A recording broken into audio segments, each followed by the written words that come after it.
लोकशाही मजबूत करण्यासाठी नागरिकांनी मतदानाचा हक्क बजावला पाहिजे। येणाऱ्या विधानसभा निवडणुकीत आपला मताचा हक्क बजावा आणि लोकशाहीला मजबूत करा। राज्यात 9,50,00,000 मतदार, राज्याचं भवितव्य तरुणांच्या हातात। 2 ते 3% मतदारांच्या हातात हार जीत। 30 ते 50 वयोगटातील 2 कोटी मतदार। महाराष्ट्र 2024च्या विधानसभा निवडणुकीत एकूण 9,50,00,000 मतदार आहेत। यातील केवळ 2% मतदार पहिल्यांदाच मतदान करणार आहेत।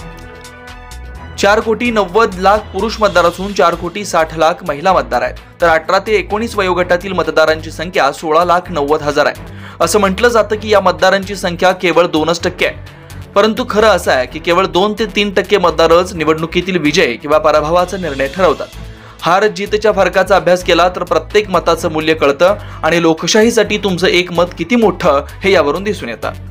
महाराष्ट्रात मात्र गेल्या वेळी ही संख्या 9,25,00,000 होती। राज्यात दर 1,000 पुरुष मतदारांमागे 933 महिला मतदार आहेत। तर मागील विधानसभा निवडणुकीत महिला मतदार संख्या 925 इतकी होती। म्हणजे मागील आणि या होणाऱ्या निवडणुकीत महिला मतदार संख्येत फक्त 8 मतदारांचा फरक आहे। म्हणजे लोकसंख्या वाढली असं नाही, तर राज्यातील अंगणवाडी सेविका, महिला बचत गट आणि गृहनिर्माण संस्थांनी जीवतोड मेहनत घेतली म्हणून मतदान अधिक झालं।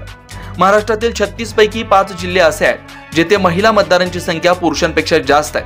ते जिल्हे म्हणजे सिंधुदुर्ग, रत्नागिरी, नंदुरबार, गोंदिया, भंडारा असे आहेत। महिला मतदारांनी पुरुष मतदारांपेक्षा कमी मतदान करू नये यासाठी सर्वतोपरी प्रयत्न केले जातात। गडचिरोलीमध्ये सर्वात जास्त 8,100,000 मतदार आहेत। राज्यात 30 ते 50 वयोगटातील 2 कोटी मतदार आहेत। तर 20 ते 30 वयोगटातील 1,80,00,000 मतदार आहेत। 80 वर्षापेक्षा जास्त वय असलेल्या मतदारांची संख्या 18,60,000 पेक्षा जास्त आहे। संयुक्त महाराष्ट्र विधानसभेची पहिली निवडणूक झाली तेव्हा एकूण मतदानाची टक्केवारी 60.36% होती आणि 2019 मध्ये ती 61.44% इतकी होती। दरम्यान 11 निवडणुका झाल्या पण सरासरी मतदानाची टक्केवारी फक्त 62 इतकी मतदान झालंय। 1995 वगळता महाराष्ट्रात 71.69% मतदान झालं होतं।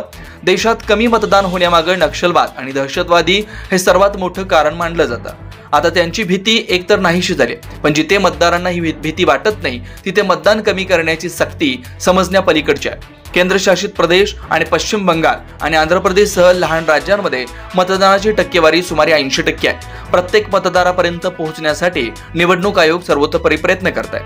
महाराष्ट्रातील लोकसभेच्या निवडणुकीत मतदार फक्त 61% नाव नोंदवतात, हे योग्य नाही। जर तुम्हाला राज्याचा, देशाचा विकास हवा असेल तर मतदान करा आणि लोकशाहीच्या उत्सवात सहभागी व्हा।